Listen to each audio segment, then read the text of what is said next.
السلام علیکم ورحمۃ اللہ وبرکاتہ۔ الحمدللہ کفا وسلام علی عبادہ الذین اصطفیٰ، اما بعد۔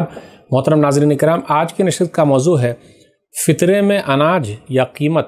آخری عشرے میں رمضان کے خاص عبادت فطرہ بھی ہے۔ صدقہ فطر کس کے اوپر فرض ہے؟ نوکر، آزاد، مرد، عورت، چھوٹے بڑے ہر ایک پر فرض ہے۔ صدقہ فطر کی مقدار کیا ہے؟ فطرہ کی مقدار کیا؟ ایک سا پونے 3 سیر یا 2.5 کلو گرام کے برابر ہے، تو 2.5 کلو یہ یاد رکھیے۔ صحیح بخاری کتاب الزکاة کتاب نمبر 24 باب نمبر 70 باب فرض صدقۃ الفطر حدیث نمبر 1503۔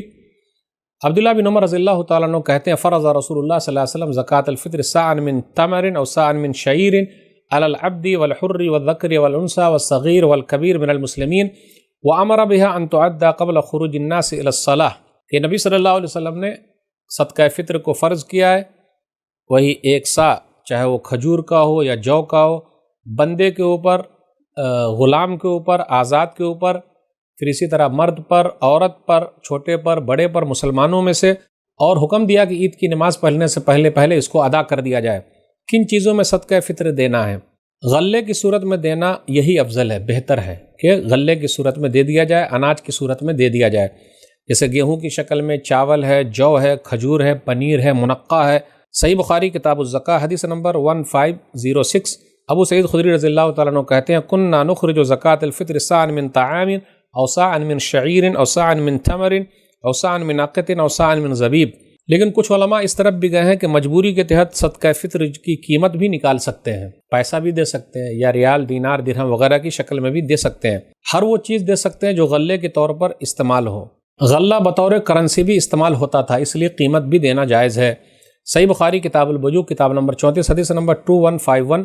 ابو ہریرہ رضی اللہ تعالیٰ عنہ بیان فرماتے ہیں نبی صلی اللہ علیہ وسلم فرمایا من اشترى غنما مسرات فاحتلبها فإن رضيها أمسكها وإن سخطها ففي حلبتها ساع من تمر، جس شخص نے مسرات بکری خریدی اور اس سے دوہا تو اگر وہ اس معاملے میں راضی ہے تو اسے اپنے لیے روک لے، اور اگر راضی نہیں ہے تو واپس کر دے، اور اس دودھ کے بدلے میں 1 سا کھجور بھی دے دے۔ تو یہاں 1 سا کھجور جو ہے یہ بطور کرنسی استعمال ہوا ہے، خوراک یا کرنسی۔ بعض اہل علم نے کہا غلہ بطور کرنسی دیا جاتا تھا، تو فطرے میں غلہ دینے کی بات ملتی ہے، اور دوسرے کفارے میں بھی بنا بنایا کھانا ملتا ہے۔ صحابہ کرام کا موقف کیا ہے؟ مصنف ابن ابی شیبہ جلد نمبر 3 صفحہ نمبر 174۔ امام ابو اسحاق سبیعی کہتے ہیں ادرکتہم وہم یعطون فی صدقۃ رمضان الدراہم بقیمت الطعام، میں نے ان لوگوں کو پایا کہ وہ رمضان میں جو صدقہ فطر دیا کرتے تھے درہم کی شکل میں، یہ غلے کی قیمت میں ہوتا تھا۔ عمر بن عبدالعزیز رحمۃ اللہ علیہ کے بارے میں آیا مصنف ابن ابی شیبہ جلد نمبر 3 صفحہ نمبر 174 پر کہ اپنی خلافت میں حکم جاری کیا فطرہ میں لوگوں سے غلہ یا اس کی قیمت وصول کرو، یہ سرکاری فرمان ہے۔ حسن بصری رحمۃ اللہ علیہ کے بارے میں آیا مصنف ابن ابی شیبہ جلد نمبر 3 صفحہ نمبر 174 پہ فطرہ میں قیمت دینے کے قائل تھے۔ صحیح ہے یہ، اماموں کے نزدیک بھی دے سکتے ہیں قیمت، اس میں کوئی حرج کی بات نہیں، فطرے میں قیمت ادا کر سکتے ہیں، اس میں کوئی حرج کی بات نہیں۔ امام ابو حنیفہ رحمۃ اللہ علیہ سے بھی قیمت نکالنا ثابت ہے، دارقطنی جلد نمبر 2 صفحہ نمبر 150۔ صحیح ہے یہ۔ امام ابن معین کہتے ہیں تاریخ ابن معین میں جلد نمبر 3 صفحہ نمبر 476 پہ القیمت تجزی فی الطعام انشاء اللہ والطعام افضل، طعام کی جگہ یعنی غلے کی جگہ قیمت نکالنا جائز ہے، لیکن غلہ نکالنا یہ افضل ہے، تو جائز صورت تو نکلتی ہے۔